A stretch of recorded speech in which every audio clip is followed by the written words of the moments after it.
I guess it's extraordinary to think that there aren't national standards. As I said in my introduction, Australians spend at least $1 billion on cosmetic surgery every year. How concerning is it that really a patient might not necessarily know who could be performing their surgery? Oh, it's a great concern, but these issues are not new. They go back almost a quarter of a century, and the last time this problem was considered was way back in 1999.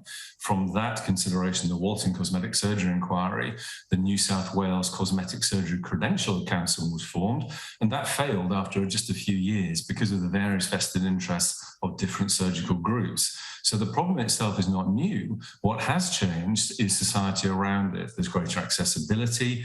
There's this seductive media claims, social media claims rather, which we're all subjected to on a daily basis, and the cult of celebrity. And these sorts of things have led to an explosion in the demand for cosmetic surgery.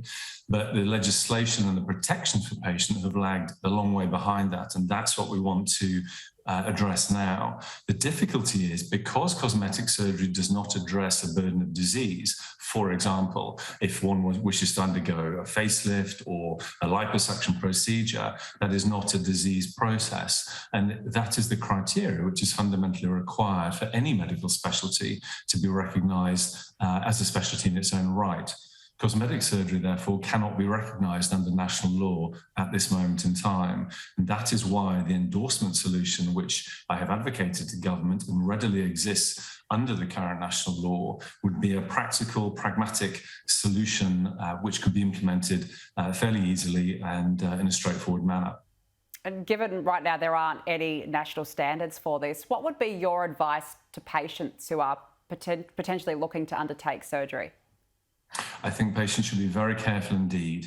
They should approach a practitioner and question them closely on exactly what training and qualifications they have had in surgery and also specifically in cosmetic surgery. It's a common myth that plastic surgery, which is reconstructive by background, is synonymous with cosmetic surgery, and that is simply not the case. I can say that because I'm a British plastic surgeon by background on the UK register, but I have undertaken additional training specifically in cosmetic surgery for this very purpose, to ensure that safety and standards are maintained.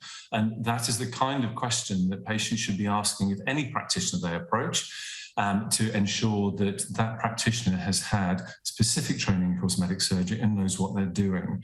No competent practitioner will ever object to being asked that sort of a question, and it should be welcomed.